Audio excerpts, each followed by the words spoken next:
Assalamualaikum warahmatullahi wabarakatuh.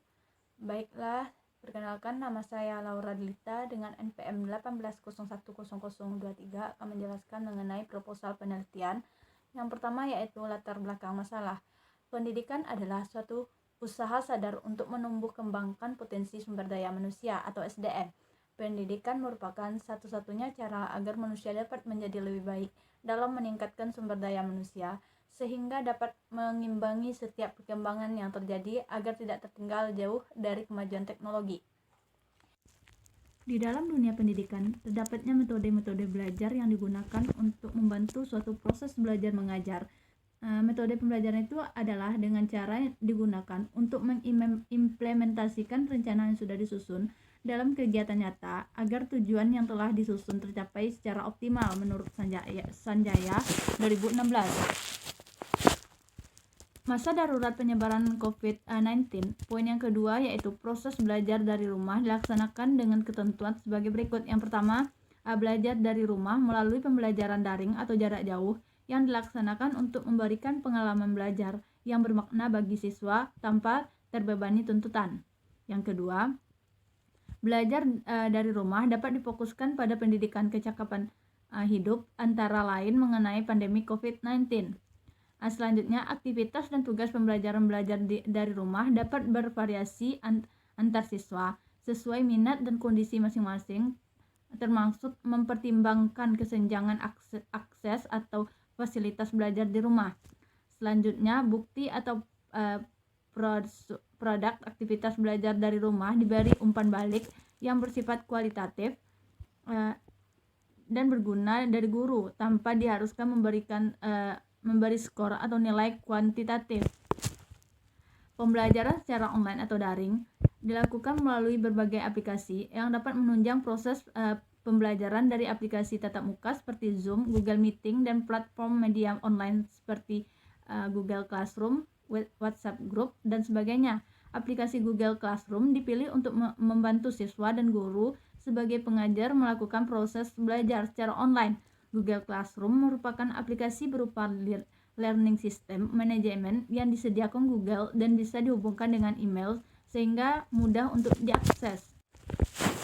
Dari hasil wawancara yang dilakukan bersama Ibu Mita Mariusa selaku guru PR Biologi di SMA Negeri 1 Tanjung Mutiara, bahwasanya pada proses belajar mengajar yang ia lakukan saat ini yaitu dengan menggunakan sistem daring.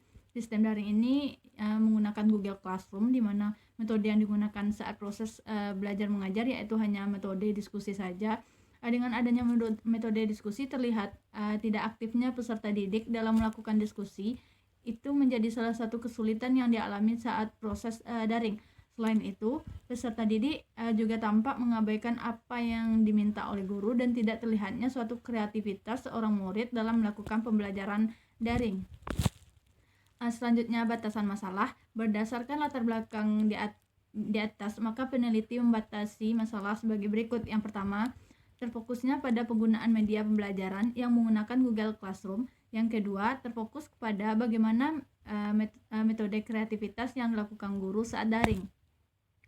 Selanjutnya, rumusan masalah. Berdasarkan latar belakang di atas, maka rumusan masalah yang diajukan adalah sebagai berikut. Yang pertama, apakah harus belajar biologi siswa atau siswi yang mengikuti pembelajaran daring menggunakan Google Classroom akan mengalami penurunan atau penaikan? Selanjutnya, apakah metode belajar akan berdampak terhadap kreativitas siswa atau siswi pada saat belajar daring?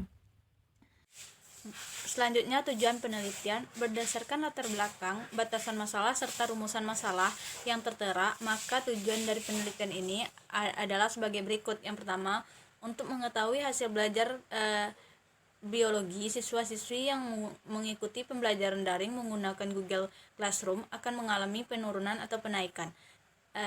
Yang kedua, untuk mengetahui apakah metode pembelajaran akan berdampak pada kreativitas siswa atau siswi pada saat belajar daring. Selanjutnya, manfaat penelitian. Dari penelitian ini diharapkan dapat bermanfaat bagi peserta didik, guru, peneliti, dan peneliti lainnya. Yang pertama, bagi peserta didik sebagai penunjang dalam melaksanakan pembelajaran yang efektif dan efisien serta membantu dalam memahami konsep dan materi yang dipelajari. Yang kedua, bagi guru sebagai bahan informasi dalam memilih dan memakai model pembelajaran saat melakukan proses belajar mengajar di Google Classroom secara daring, sehingga mampu meningkatkan kompetensi peserta didik dalam pembelajaran biologi. Yang selanjutnya, bagi peneliti sebagai penunjang untuk menambah pengetahuan, pemahaman, pengalaman, dan sebagai bekal dalam penerapan pembelajaran biologi. Selanjutnya, bagi peneliti lain sebagai dasar pertimbangan referensi untuk peneliti selanjutnya dan sebagai sumber informasi. Baiklah, sampai di situ proposal penelitian dari saya. Sekian, terima kasih.